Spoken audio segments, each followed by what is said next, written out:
Hello, welcome back to the Age of Agility podcast. My name is Nick LaFleur, and I am your host. This week, we're joined by a really cool guest. She's the founder of Procurious, the first online community dedicated to procurement and supply chain professionals.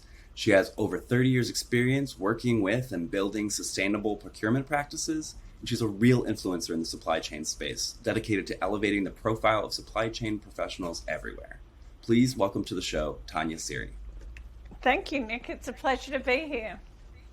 Thanks, Tanya. I'm really happy to have you here. So let's start off. Tell us a little bit about who you are and what you do. Wow, thank you. Well, my name's Tania Seary. I'm clearly Australian, and I'm the founder of Procurious, the world's largest online network for procurement and supply chain professionals. But, it's been quite an interesting journey to get to this point, and I'm really looking forward to sharing it with you today, Nick. Thanks. Yeah. Could we start, just how did you get interested in the supply chain procurement space? Well, look, I've been really lucky. I've had a fabulous career. It's spanned, 3 continents. I've been fortunate to work in the UK twice, grew up and spent a lot of my career in Australia, but then lived in the States for a few years. I actually went to Penn State to finish my MBA and then worked in Pittsburgh. I worked in the Burg for many years. I've been really blessed. And I guess the first start or the part of my career was in marketing, so I really learned about sales and how to position things, and then I really literally moved to the other side of the desk and learned how to buy, and that's really where I've stayed because I've just found that so fascinating. The procurement and supply chain profession is really, for me, one of the few functions in the organization where you really get to see everything that's happening. Yeah, tell me a little bit about that. What is it? What were the big takeaways, kind of going from that marketing focus to kind of buying? Well, look, I think one of the big things that you learn in marketing, which I think everyone who's listening should learn about, is actually how to position an argument and how to sell your story. I think that's something that if you want to get ahead in your career, you've really got to learn to master. And I think that was one of the great gifts of being in sales and marketing when I first started. The other thing is that, really moving to the other side of the table isn't really that different. It's the same set of skills if you're buying or selling. So we're both influencing, we're trying to analyze each other's position and really sort of outsmart each other to get the right outcome. Yeah, so that's really interesting. What has kind of changed over that time? Oh, you would not believe what's changed. When I was going through Penn State, and that's when I first fell in love with procurement, I was in their operations and logistics school there. It was, we're really believing, I'm not stuck in a paradigm, but there have been some things that all procurement and supply chain professionals have held true for the last couple of decades. Things like lean inventory, things like extending payment terms, extending our supply base to, third parties, and also, from low-cost countries. So trying to really go where the lowest cost of labour is to source at least our products. And now, we're outsourcing a lot of our services as well to countries that have a lower labour cost base. So that was the paradigm that we've all grown up in.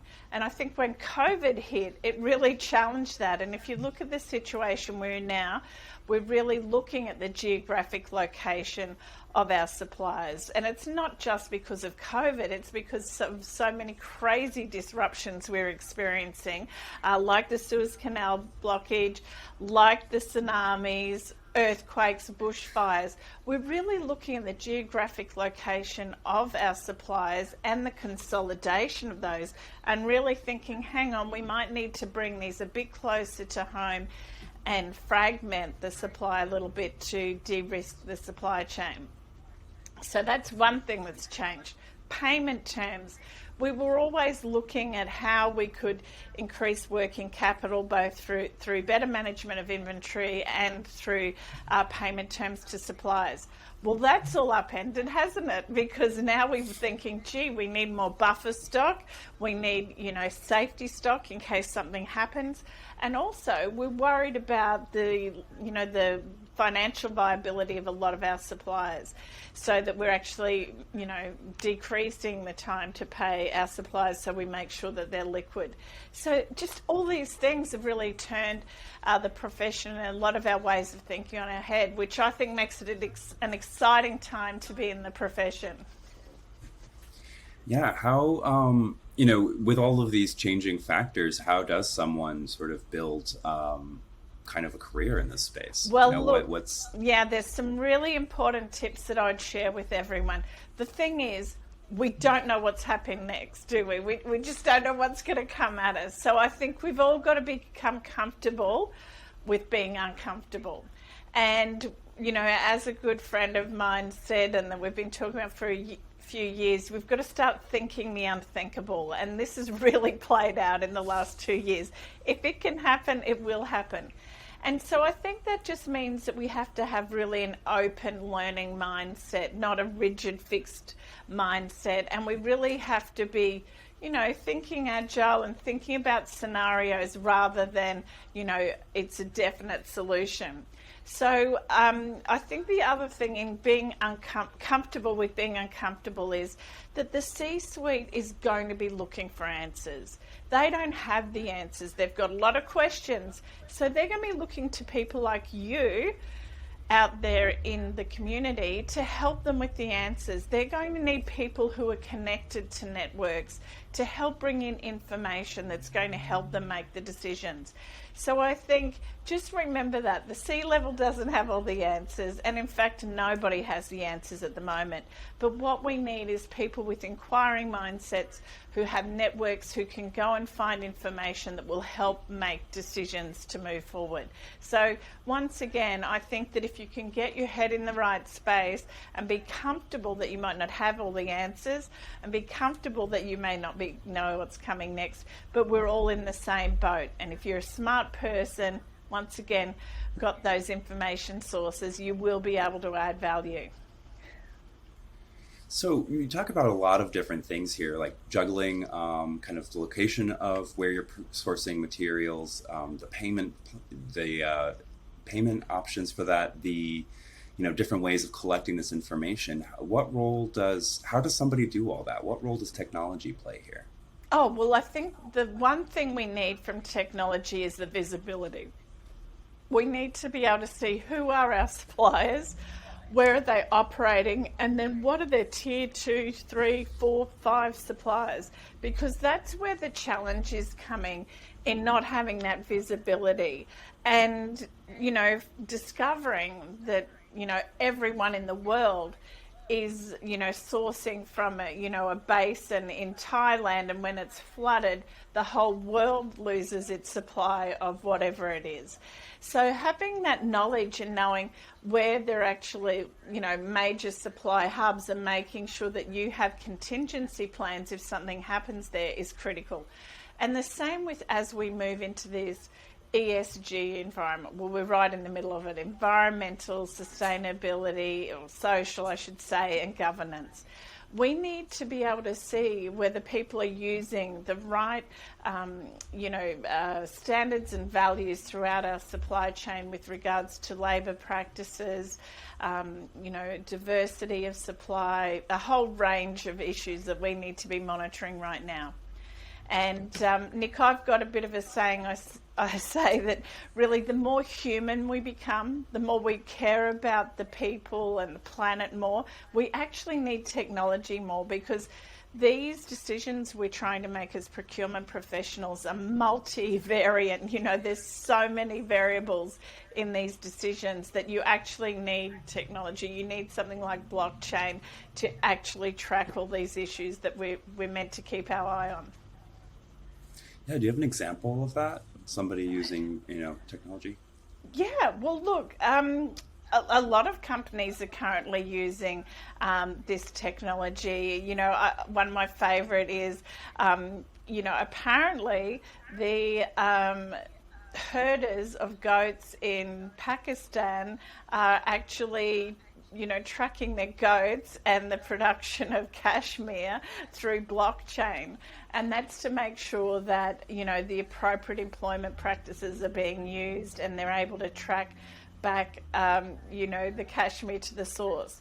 But probably a really famous one is Walmart and the development of their food trust program with blockchain, so that, this is really around food safety, so that if you buy some broccoli in a Walmart, you'll know which farm it's from, which date, and, where it came from, because there have been some really horrendous examples, obviously, of food contamination, and something like blockchain helps you locate the source very quickly. That's fascinating. I didn't even think about, the leveraging it for things that would be perishable or could, be damaged on flight. Yeah. No, absolutely. That's probably where blockchain comes into, play. I mean, the same could go for, aluminum in an engine. Which ingot was cast in which plant around the world that was in the wing, let us say, that fell off mid-Atlantic. We need to be able to trace back materials to their source, and blockchain's a great way to do that. Why do you think that there's such an emphasis on this now? I mean, obviously safety and health are important reasons, but, environmental and other reasons kind of pop up as well in these examples. Absolutely. And, these issues have been on the agenda for many decades, but what I think we're seeing now is an absolute alignment between consumers, employees, and therefore regulators, and therefore investors, in how much people value sustainability and these ESG values. So previously companies were doing it because it was the right thing to do, and they knew that if they got caught doing the wrong thing, that it really would impact their profitability, their share price. But now, if you look at our conferences, and you mentioned we had our Big Ideas Summit in Chicago recently, we had 2 Gen Z speakers who really talked about the fundamental shifts that are happening in consumer preferences in their generation. I mean, this is the way people are going to make decisions. They're going to want to know where the product was sourced from. They're going to be sourcing totally different things as well. They're not going to be buying cars. They're going to be renting them. They're going to be eating differently, maybe not using as many products as we've used. So there's going to be some fundamental shifts. And, the consumer is the one who pays for the products and services. So we must be aligned. Getting back to that marketing experience, you need to be aligned with your customer needs. So that's where the big change is coming, is that actually customers, consumers, preferences are changing and will change into the future, and we need to get aligned. So customers are going to insist that they know where the raw products are sourced from, and whether people have been forced into labour to produce them. So yeah, it's the consumers. That makes absolutely sense. That makes absolute sense. I just saw something today. I think that there was a fall teen survey from an investment bank, I think Piper Sandler, and something like over half of teenagers consider their carbon footprint when making a purchase. So it's really funny to hear that alignment with what you're talking about around sustainability. And, it's not just Gen Z either, but I think that's where we see it the strongest. Yeah, exactly. Yep. There you go. So, what about ethical and indigenous sourcing? It's I think another way of kind of using technology to find and do good with your work. But, where does that fall into the scheme with sustainability and everything else? Yeah, no, definitely. Well, look, it really depends on how you want to define it. Sustainability, a lot of people think about environmental impact. So your carbon footprint. If you're mining something, that you restore the land. Emissions, the product you're making, is it recyclable? So that's one way to define, sustainability, but it could have a very broad umbrella. If you look at ESG, which is environmental, social and governance, that includes a bit of social, obviously not a bit, social is the S. That's probably where I'd put more of the ethical, so safe labour practices, child labour, modern slavery, also, thinking about maybe sourcing from social enterprises as a way to help develop the community. So those are more of the social issues, social initiatives, which I would put in the ethical sourcing bucket. So look, procurement and supply chain are looking at all of these things. And as you know, the Modern Slavery Acts probably came out, in the last 5 years. And, we're now looking at all the, carbon emissions and other legislation around that. So, these are forefront. They're being legislated. They're, so we all need to get on board and move with the times. Yeah.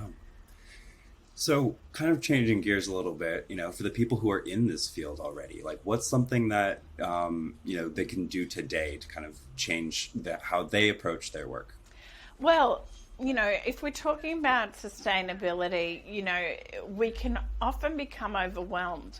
And we had Clover Hogan speak at our Big Ideas Summit in Chicago about climate anxiety. And, it's real. A lot of people become overwhelmed when we talk about these huge issues that are facing the planet and think, well, what can I do as an individual? Well, the great news for procurement is we can actually do a lot. The power of a contract is, quite phenomenal because you're actually dictating to your customer what you require them to do. So a lot of these ESG issues can be baked in. I don't want to say baked because it's kind of sort of flaky. They can be a requirement of these contracts being awarded. So there's a lot of power in them. So I like to say to procurement professionals, you might not be able to change the world, but you can change your category. And when, a couple of decades ago, these contracts were worth, a couple of million. But, as someone just highlighted in a conversation I had earlier today, some of these categories are now like £70 million or $70 million. These are like mini P&Ls. So, you might not be able to change the world, but you can change your category and you can seek out suppliers that, do have great environmental performance, that are doing amazing things socially. And, if we look at the example of working with social enterprises, when we first started on this track, probably, 10 or 20 years ago, it actually did cost companies more to use these companies because they were required a bit more support than the other companies. But these social enterprises now are actually coming in at a better price with better service. So it just goes to show if you can develop a part of the market, that it will quickly catch up and be able to be competitive with the mainstream suppliers. Wow, I would have naturally expected the cost to be higher as well. If that's, what other challenges are there with working, or are there challenges with working with these organizations besides that? Well, look, the big challenge we've got is that the biggest contracts are with the biggest companies, and then you've got a small women-owned company or a social enterprise or an Indigenous business who is looking. And the gap between these small businesses and these huge businesses, it's a big gap to fill. There's not enough people within the procurement department of the large companies to necessarily work with all these small businesses. So this is where we need sort of master contracts and tier one suppliers to actually work with these smaller companies. And that's what part of, as a large corporate, you put into your contract to your tier one supplier, that you require them to work and to develop these smaller companies. So that's the big problem that we have, the challenge today. But we're working through it, and things like technology can help, because if you've got say an online catalogue, these smaller companies can register and call out that they're Indigenous or they're women-owned or they're a social enterprise. And if the company deliberately wants to support those, they can choose that supplier through the catalogue. So that's really one easy way to, to make sure that you're supporting the smaller businesses. Oh, that's amazing. It's really cool. It's interesting to see this big shift in focus during such a, for lack of a better term, dramatic time in the world. And yes. It reminds me of something that we talked about earlier, where you were saying, it's such a it's kind of the opposite of what you'd expect given the hierarchy of needs. It's like the gift of COVID, isn't it? Who would have thought we go into survival mode? We're almost back in our caves, and we're worrying about the planet and everyone else. I think it shows an amazing thing for humanity, and it's absolutely fantastic. At a time where we could be just thinking about costs and survival, we're actually thinking about, people and planet, as well as profit, but people and planet are right up there. And I think the other big trend, that I kind of touched on with, the global sourcing, is we are looking a lot more at local sourcing. And, that can mean, we're going to source more from America or more from the UK or more from Australia. But really, it can be in your community as well. And that's the great thing that these these e-procurement technology platforms and catalogues provide, is that you can actually say, who's in my area? See, what big procurement teams used to do was consolidate all the contracts, so you have to buy from one supplier. So let's just say you had to buy all your pens and paper then from Acme stationery supplies, or you had to get all your computers fixed with Mr. Fix-It, and he was based in Indianapolis, and you had to ship your laptop to Indianapolis to get fixed because he gave the best price in the world. Well, now people are thinking, well, hang on, what are the air miles to get this to, what's the cost of shipping this laptop to get fixed to Indianapolis? And I've got Joe's IT Supplies here in town, and he supports the local baseball team. Why don't we just give our business to him? And I think that's what we're seeing, is a change in some of the rules, and sort of realizing we need to support these local communities, and we need to make sure there's jobs in our area, because that makes it healthier and vibrant for everyone. So there's so many implications to this change of mindset that it's really exciting to see and being part of it. It sounds like there's a lot of impact to be made as a procurement person. And it's sort of this, from my standpoint, it's something that I didn't know too much about. We talk to folks in supply chain, and it's always, logistics and warehousing and things like that. And this is a really just kind of unexplored area for me. It's great. Yeah, no, it's definitely, I just really hope that everyone out there understands the power they have to help change the world. No. Because they do. Yeah, that's amazing. So I think, we're getting to the point where I think I'm going to ask you a question that we ask everybody, and it's, how do you define agility? Agility, well, just being ready to jump is how I would describe it. Someone gave me some great career advice when, in my 20s. And what happened was I was given a chance to go interstate for a project. It was, they said, can we get Tania down for like 3 days? We need some help down here. And so I jumped on a plane, and 3 months later, I was still there. And it led to, me being promoted into, a senior management position. And it's all about being ready to jump. And I think that's what people, I talk mainly about people and their careers. So that's why I'm using this example. But yeah, you've got to be ready, literally. Think the unthinkable, get comfortable with being uncomfortable. You've got to have this agile mindset and not a fixed mindset, and literally physically be ready to move and to change gears to respond to whatever comes at us next. And if you look at agility on the technical procurement side of things, it's really the same thing. We have to build processes and systems that enable us to change quickly. You saw people go from trench coats to hand sanitizers overnight, or GM from, engines to ventilators. That's what we need. But, usually what you need, the big enabler for that is great technology and visibility. So once again, people need the right technology to be able to have, provide that agility. Yeah, visibility is just seems to be the challenge across the board. If you could, No. And it's been like this for 2 decades, 3 decades, forever. I don't know why we just don't get it sorted. if you could wave a magic wand, like, what would fix that? That might be a hard one. No, I mean, really, I just feel like the C-level is not approving these investments in the technology like they should, and I really don't understand it. There just needs to be cash freed up to invest in that. But more importantly, then there has to be a real commitment to making that work.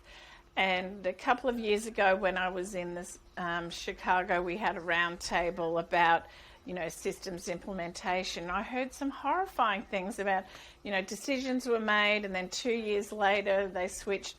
This is crazy. You've got to really, once you make that decision, you've got to be all in on that technology and really get the suppliers on board, get your employees on board, because a system doesn't work unless people are using it and contributing to it. It's just a vessel. It needs the data, it needs the transactions.